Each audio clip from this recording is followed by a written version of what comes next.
Hi, everybody. Dr. Larry, the author of Save Baseball, a prescription for the major leagues. Well, a couple of weeks ago, I talked about MLB.TV and their ridiculous blackout rules. And then opening day occurred. I don't know about you, but I was really excited about day one. Baseball fans around the country, super excited to tune in and watch baseball on opening day. This was just a few days ago, so why am I bringing this up again? Why am I talking about opening day when we've already had a full weekend of games? Well, I'll tell you why. Because I received an email from MLB TV, and maybe you received the same one. Why did I receive an email? Well, let's think back to last Thursday, opening day. Like you, many of you, I sat down in front of my TV excited about what I think should be, well, a national holiday, the opening of the baseball season. I couldn't wait. So I sat down in front of my television, turned on MLB TV, only to find out it was asking me to log into my account. Strangely, well, that's never happened before. I've had this account for many, many years, probably a decade. And I've never had an opening day experience where they're asking me to log into my account again. Remember, I'd been watching games on MLB TV throughout spring training. So perplexed, but nonetheless, I'm a good rule follower, and I did exactly what they asked me to do. I logged back into my account. And of course, that took me a few moments. And, I know the games were already underway. I was missing the first inning of a game or two that I wanted to watch. So I decided that the first game I was going to peek in on was the Angels and the White Sox. And when I did, I received this message. I'll move out of the way for it. It says, video error. Please try again later. So now I'm really confused. I'm thinking, okay, this is probably something on my end, right? I'm thinking they asked me to log in. I know I've paid for this for the year because you are billed in advance. So I was just super perplexed and I went back in, I logged out, logged in. I tried every single game that was being played and got the same error message. So then I decide, well, how do you contact, MLB TV? There's a phone number. And of course, they've got a lousy website which had a robot, little AI action happening on the side, trying to find out what's going on. And I finally was able to put in what my issue was, and the response was, "We are unable to help you with that." Well, I'm laughing now, but I certainly wasn't laughing now about 30 minutes into the 2025 season. In fact, I was furious. And knowing it was their problem, I then what a lot of us probably would do, and that's went on the internet and searched the problem and found out that indeed the MLB TV app crashed on opening day. Now, I'm in a technology space professionally. I understand about technology. Things do happen when you least expect them or want them to happen. So I'm empathetic to that. I understand that. Um, but what I'm not super empathetic with or sympathetic with is the response that they provided. So it took about an hour or so, and then the games actually magically started to appear. But, the damage is done. That's, a horrific way to start your season. MLB has a major problem with fan interest on the decline. Fan attendance is hemorrhaging by the millions, and that's why I wrote this book, Save Baseball, because baseball's in trouble. They did not need this on opening day, but nonetheless, it landed in their laps. And I was really curious, like, how are they going to respond to those of us who are subscribers to MLB TV? And talking to a couple of fans, because that night I went to the Cubs at Diamondbacks. You might have seen that video, and I was sharing them with them this story, and they had experienced the same thing. And we thought, well, what's an acceptable response? I mean, it's not a really expensive package. It's 140 some dollars a year. I mean, maybe 20, $25 credit. I would even take the credit for next year, right? Next year's package because I'm going to re-up. So, you know, I received an email like a lot of you did. And basically, the email was a half hearted apology. Hey, sorry about what happened. And here's how they're going to make good on what happened. They're going to give us a $10 credit to their MLB fan store if you spend $25 or more. Oh, thank you. You're giving me basically a bill. You're giving me a $15 bill at minimum for your problem. Isn't that insane? And so, right before I came on here, I was just going to do what I'm doing now, and that's just kind of wing this video. But I decided just to see, okay, maybe there's been some more developments in the last couple of days that I just need to be aware of before I get on here and talk about this. And I am on a website. It's called Awful Announcing. The author of this piece, I got to give this guy some credit, Sean Keeley. He posted this 2 days ago, I think the day we all got this email. And his quote, his lead is this: sometimes you can tell what an organization or a company thinks of its customers based on how it tries to make good on problems. So in this situation, what'd they do? Well, they basically sent us a bill. Like, we're sorry, here is a bill. And somebody in this piece, it might have been him, somebody else later had made a point. Why not just give us 20% or 10% off the team store? Because heck, I could buy a jersey, and if I save 10% off of a jersey, well, now I'm saving probably 30, 40 bucks.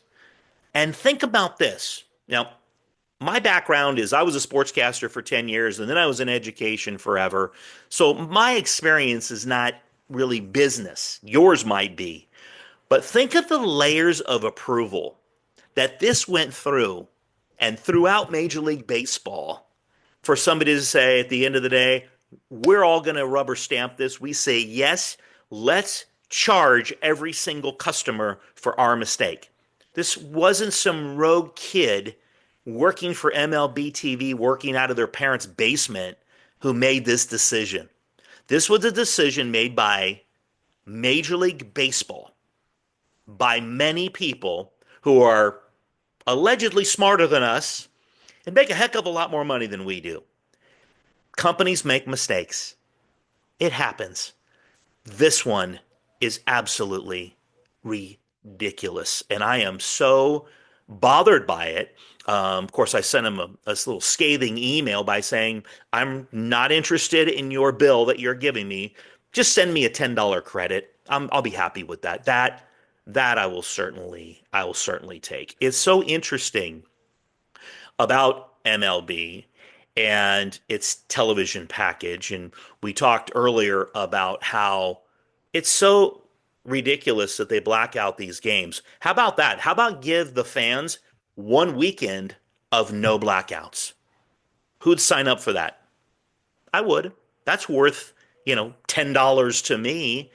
But it's just crazy to think that the layers of approval that this went through before it was blessed and then passed down to you and me, the loyal, and boy, they need us, the loyal MLB TV customer. I'm just curious how this is going to shake out in terms of fallout. We'll just call it that, fallout.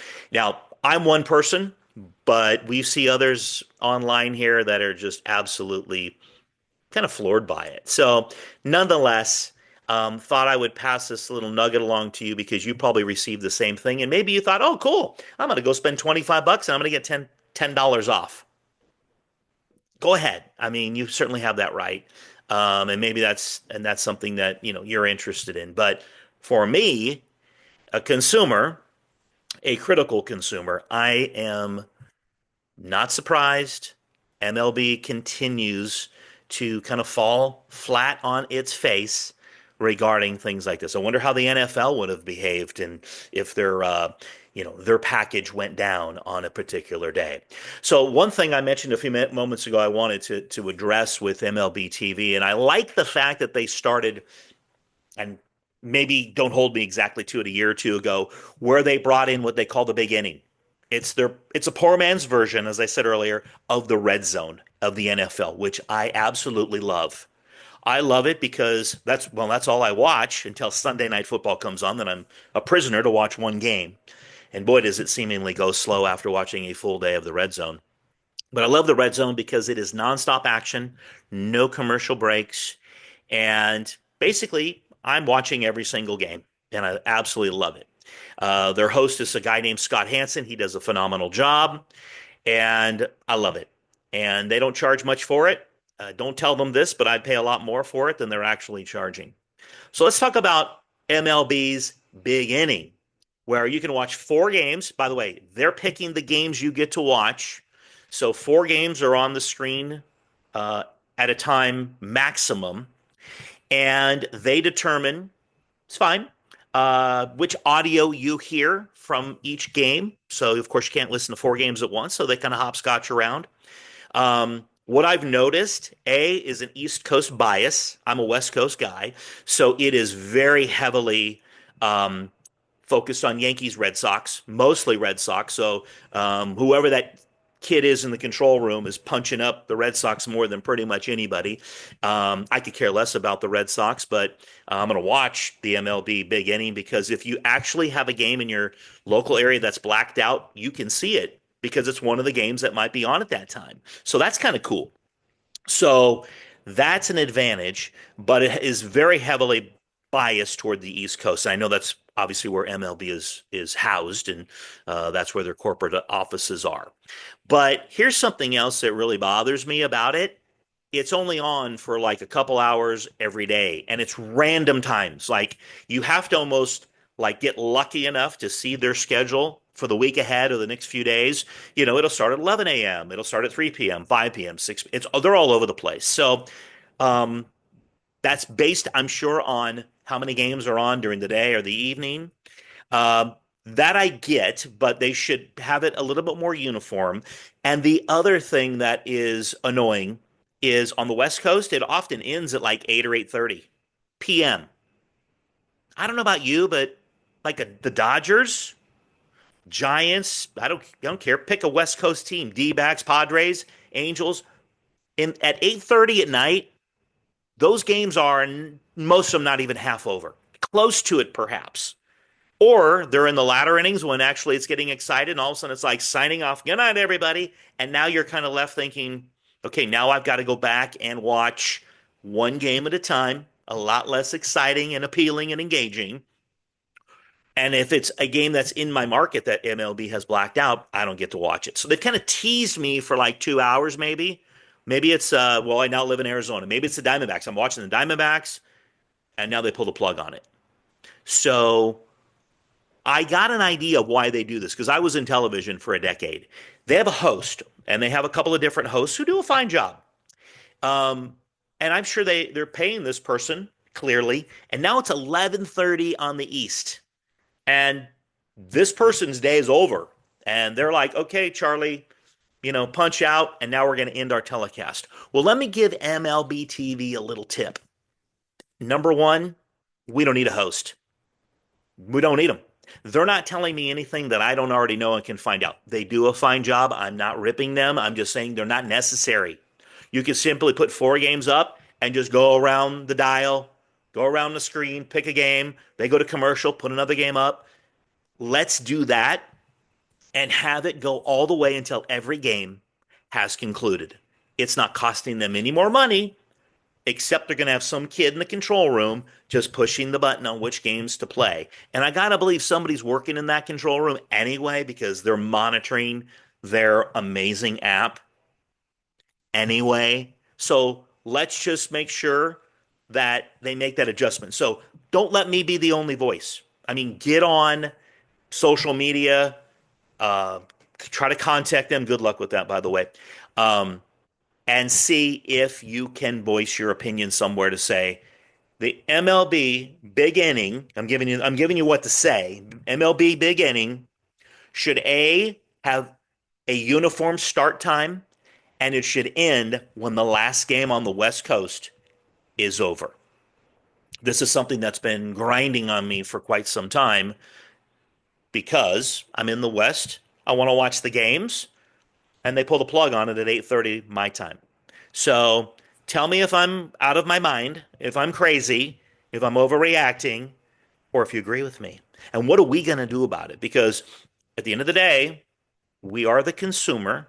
They should listen to us and take something that they've got a pretty good idea about and I think make it better. You might have even better ideas. This is your opportunity to let me know what you think. So do me a favor. As always, here we go. Like, that's important. Comment. That's what we're talking about right now. Let's have a dialogue here. And subscribe to the channel if you're not a subscriber and share it. I would love to know your thoughts on this subject. All right, I'm going to relax. That was a little, animated because you could tell I'm a little fired up about the subject of the opening day blunder, their bill that they're giving us for creating a blunder, and number three, this MLB Big Inning, which, again, good start, but they can make it a lot better. So have yourself a wonderful day. And as always, for the love of the game, I am Dr. Larry.